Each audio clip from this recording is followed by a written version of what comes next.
We all know that when we own a dog, we must walk them daily or they will be unhealthy and unhappy.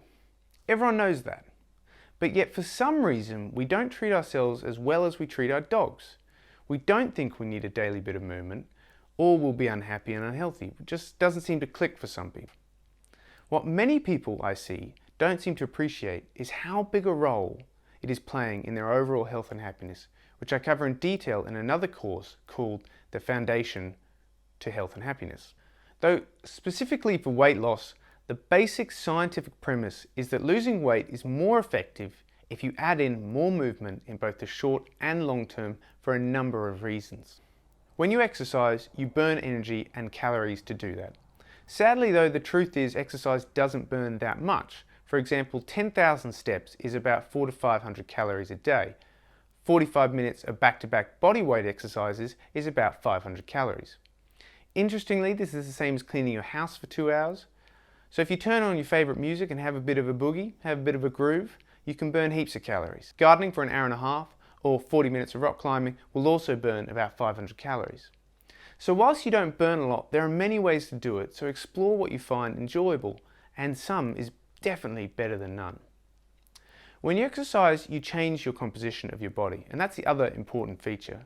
You reduce the amount of fat and you increase the amount of skeletal muscle you have, which increases that basal metabolic rate I mentioned before, which is what we talked about as the biggest burner of your calories.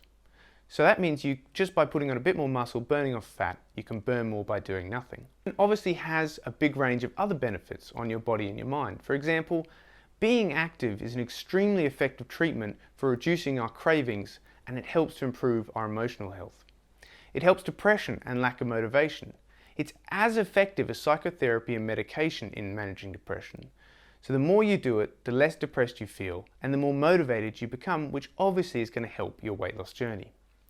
Regular movement also gives us energy to do more for ourselves. Seriously, exercise is one of the most natural highs you can get. When we exercise, we release endorphins, and these endorphins are our naturally produced internal morphines. We feel light and we feel happy, we feel pumped and energetic, we feel strong, and at a biological level, all of that is absolutely true. And finally, it can be a social activity. It does not have to be. If you like to exercise alone, sometimes, that's fine. But generally, when you agree to be active with someone, then they can really motivate you.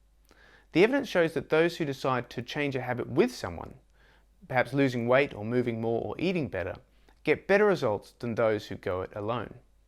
So not only does it help us lose weight, but it also reduces the barriers to this process and makes us feel better overall. It is an absolute must to include.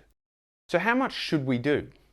There are general guidelines on this based on how much starts to produce significant, measurable benefits, but really anything is better than nothing. So do as much as you can, when you can, in any way you can, and importantly, in the way you enjoy. Don't exercise because I told you, exercise because it gives you pleasure. For weight loss, most guidelines recommend greater than 150 minutes a week, which is about 30 minutes 5 times a week. That's actually very little because it means for the other 23.5 hours of the day, you're not moving much. However, there is far more to it than just these guidelines. The first point is that any movement is good. When you start moving, it makes you feel better. That small experience of happiness, of success, of freedom gives you a taste for what will happen if you do more. That can inspire you and motivate you to do more. So it doesn't matter initially how much you're moving, just start. The second point is that consistency and regularity is more important than the total amount. For example, doing just 10 minutes every day is much better than doing 3 hours once a week, even though it's less overall. There are a few reasons for this, but mostly because when we start with 10 minutes, the hard work is over. We're moving now, so we're more likely to keep going and do more. And the second reason is we're building new ways of life and new habits into our daily routine. And remember, that is the whole point of this process and of this course.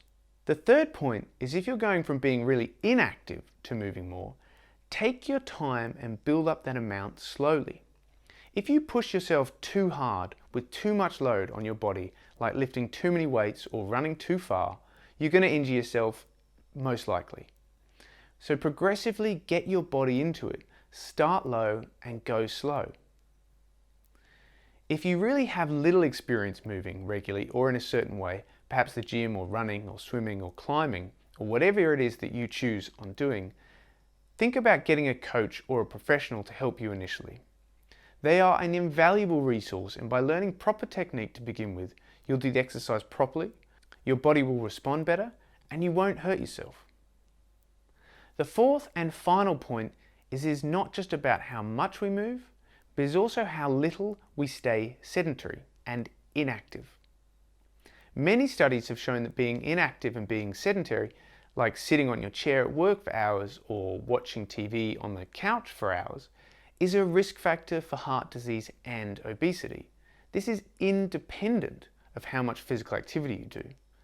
So if I take two people who are both exercising for 30 minutes a day, but one of them sits more and the other one just does a bit more incidental activity around the house, then the one who sits more is more likely to be overweight and have a heart attack, even though technically they're still doing the same amount of exercise. So what about if you're injured or have a disability? Look, it probably would be wise if you have a chat with a professional like an exercise physiologist first, and they can give you a program that is designed specifically for you.